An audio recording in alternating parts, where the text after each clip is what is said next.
ترانہ یاد کرا رہے تھے ظالموں قاضی آ رہا ہے، وہ کیا تھا؟ اچھا آپ نے وہ بات دل میں رکھی ہوئی ہے جی، کیونکہ میں جانتی نہیں کہ وہ کیا تھا۔ 1993 میں ہوا یہ تھا کہ جب اس وقت حکومت ٹوٹی نواز شریف صاحب کی تو جماعت اسلامی نے الگ ہو کے پاکستان اسلامی فرنٹ بنایا تھا۔ اچھا، اور پاکستان اسلامی فرنٹ کا جو نعرہ تھا وہ قاضی حسین احمد ظاہر اس کے جماعت اسلامی کے سربراہ تھے، تو وہ جب انہوں نے کیمپین چلائی تو کیمپین بڑے جدت سے بھری ہوئی کیمپین تھی، ورنہ جماعت اسلامی اس سے پہلے اس طرح کی کیمپینز نہیں چلایا کرتی تھی۔ تو اس میں نغمے اور ترانے انہیں کہنا چاہیے، نغمے تو نہیں تھے، تو اس میں کئی لوگ تھے جن کو میں بھی جانتا ہوں، اب تو خاصے وہ میری طرح بزرگ ہونے والے ہیں یا ہو چکے ہیں، انہوں نے کئی ترانے لکھے تھے جو قاضی حسین احمد صاحب مرحوم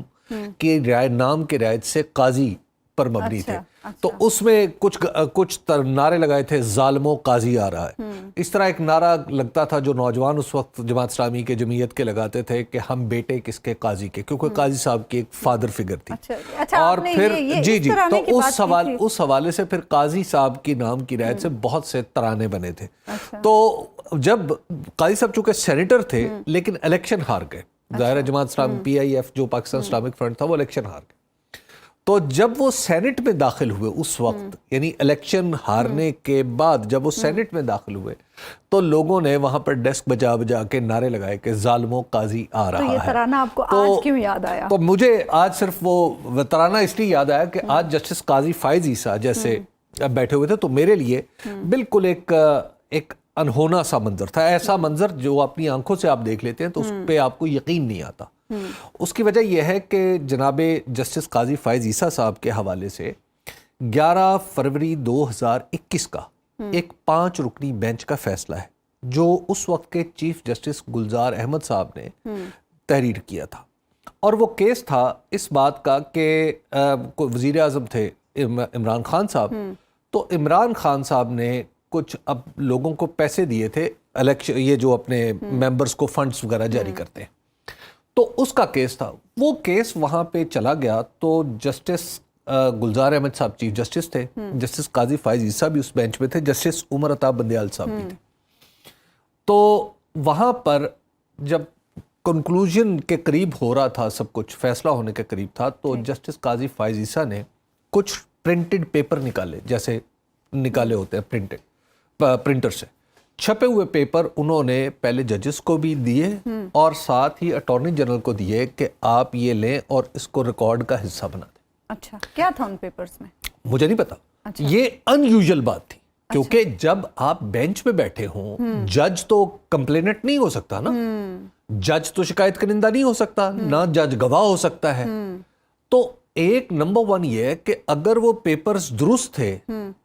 تو پھر تو جج صاحب کو کمپلین کرنی چاہیے تھی، اور اگر وہ پیپر غلط تھے تو جج صاحب کو دے دینی چاہیے تھے۔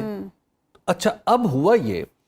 اور پھر وہ پیپرز کا سورس بھی نہیں پتا تھا، اور خود جسٹس قاضی فائز عیسیٰ صاحب نے بینچ کے اوپر یہ اعتراف کیا تھا کہ انہیں پتہ نہیں ہے کہ ان کاغذات کی اصلیت یہ اصل ہیں یا نہیں ہے۔ تو اس پہ پھر جسٹس گلزار احمد صاحب نے انہوں نے باقاعدہ طور پر ان کا جو فیصلہ ہے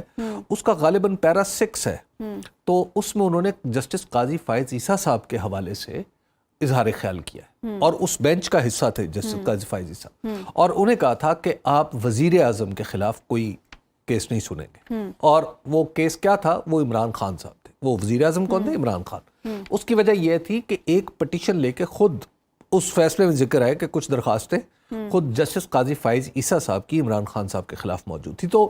گویا جسٹس قاضی فائز عیسیٰ پر یہ پابندی آج تک ایگزسٹ کرتی ہے، چونکہ عدالتی فیصلہ ہے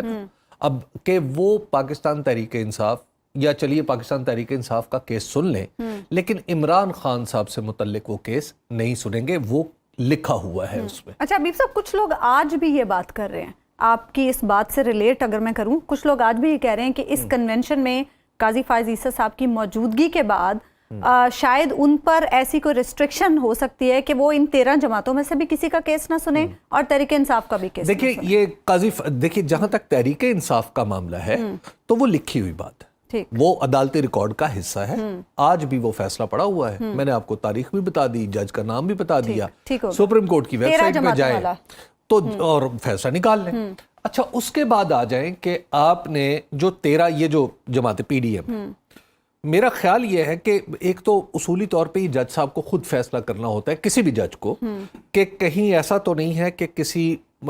قرابت کی بنیاد پہ، کسی تعلق کی بنیاد پہ، دوستی کی بنیاد پہ جو میرے سامنے کیس آیا ہے میں اس کو سنوں یا نہ سنوں. تو یہ خالصتاً جج صاحب کا اپنا فیصلہ ہوتا ہے. تو ظاہر ہے اب جسٹس قاضی فائز عیسیٰ نے اس بات پہ یقیناً غور کیا ہوگا کہ ججز کا کوڈ آف کنڈکٹ کیا کہتا ہے، قانون اور دستور کیا کہتا ہے، روایت کیا کہتی ہے، پریسیڈنس کیا کہتی ہے، اور آج کا ماحول کیا کہتا ہے. اب ظاہر ہے وہ تو کہتے ہیں نا کہ یہ تو انہوں نے درست فیصلہ کیا ہوگا، ظاہر ہے وہ تو سپریم کورٹ کے جج ہے، ان کا لکھا ہوا قانون ہے، آپ اس سے اختلاف کر سکتے ہیں لیکن اس کو ماننے سے تو انکار نہیں کر سکتے. تو جسٹس قاضی فائز عیسیٰ صاحب خود اپنی عدالتوں میں، اور میں نے دیکھا ہے ان کے ریسنٹ فیصلے بھی، کہ حتیٰ کہ وہ پیمرا کے اس اختیار کو پسند نہیں کرتے کہ وہ کسی پر پابندی لگائی جائے. تو آج جسٹس قاضی فائز عیسیٰ صاحب نے جو کچھ انہوں نے وہ تشریف لائے اس کنونشن میں، اس کی میں ایک اور حوالے سے میرے ذہن میں سوال اٹھا ہے. کیا وہ سوال یہ ہے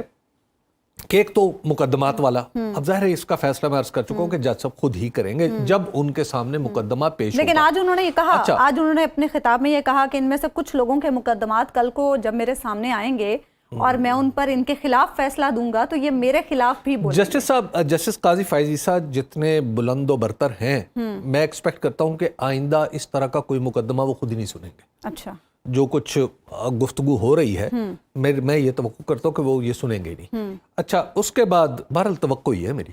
اچھا میں خبر نہیں دے رہا. اچھا میری امیدیں بہت ساری ہیں جو کبھی ٹوٹتی ہیں. آپ کی الیکشن سے میری کبھی آپ کہتے تھے الیکشن ہوں گے، تو میں چونکہ میری امیدیں ٹوٹتی بھی رہتی ہیں اور بنتی بھی رہتی ہیں. تو بہرحال تو لیکن میری امید اور توقع دنیا قائم ہے اور اس امید پہ میری عدالت بھی قائم ہے. اچھا خیر، بات یہ ہے کہ جو آج جو کچھ ہوا ہے نا، اس میں یہ سوچ رہا تھا کہ جو جیسے ججز کے خلاف بات ہو رہی ہے یا جیسے ایک اشارے دیے جا رہے تھے، جسٹس قاضی فائز عیسیٰ وہاں موجود تھے، تو میری ایکسپیکٹیشن یہ تھی کہ جسٹس صاحب جب ان کو وہ تقریر کے لیے بلائے جاتے تو وہ کہتے کہ یہاں پہ میرے بردر ججز کے حوالے سے جو اسپرجنز ہیں، جو اشارے ہیں، وہ میں ان کی مذمت کرتا ہوں. اس سے پہلے بلاول بھٹو زرداری صاحب نے بڑی سخت زبان کی استعمال کی تھی، اور ان کے سامنے ہی جناب آصف علی زرداری صاحب نے اعتراف کیے تھے 2.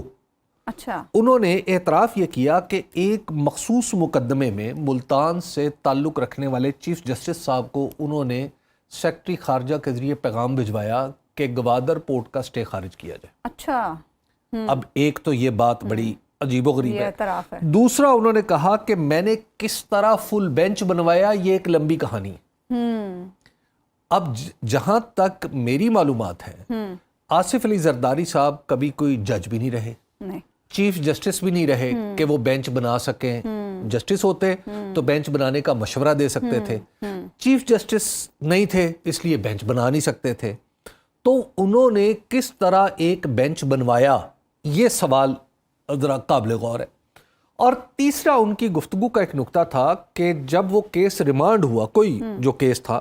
وہ ریمانڈ ہوا، تو انہوں نے پھر نچلی عدالت میں بھی جج صاحب پہ اثر انداز ہونے کی کوشش کی. اور یہ ساری باتیں جسٹس قاضی فائز عیسیٰ، اب بھی اس وقت آپ سکرین پہ اگر ہماری دیکھ لیں تو آپ کو چلتا ہوا نظر آ رہا ہے کہ جب آصف علی زرداری صاحب تقریر فرما رہے ہیں، اپوزیشن تو جب آصف علی زرداری صاحب تقریر فرما رہے ہیں تو جسٹس قاضی فائز عیسیٰ ان کے ساتھ تشریف رکھتے ہیں. تو یہ 3 اعترافات ان کے سامنے ہوئے. اب ظاہر ہے یہ اسمبلی کا اجلاس نہیں، لیکن بیچ میں قائم علی شاہ صاحب تھے. دیکھیے اب یہ اسمبلی کا اجلاس نہیں ہے، ٹھیک ہے نا. تو اسمبلی کا اجلاس ہوتا تو ظاہر ہے پروٹیکشن ہے نا دستور کے تحت بہت سارے لوگوں کو کہ آپ وہاں پہ چلیے، بہت سارا کہا جاتا ہے اور عدالت بھی اس سے آپ یوں کہیے کہ صرف نظر کرتی ہے. لیکن آج جو تھا وہ خود اسپیکر صاحب کہہ رہے تھے کہ یہ کنونشن ہے، یعنی گویا اسمبلی کا اجلاس نہیں ہے.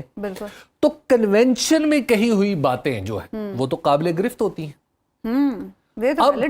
اب اگر کوئی شخص، کوئی بھی شخص، کئی ہمارے بیچارے دل وہ جو آشفتہ سر ہیں، کئی آشفتہ سر پھرتے ہیں نا عدالتوں کے احاطوں میں. اب کوئی اٹھ کے چلا جائے اور کہے کہ چیف جسٹس کو درخواست دے یا رجسٹرار کو کہ جناب فلاں جگہ کنونشن ہو رہا تھا بمقام حال قومی اسمبلی اسلام آباد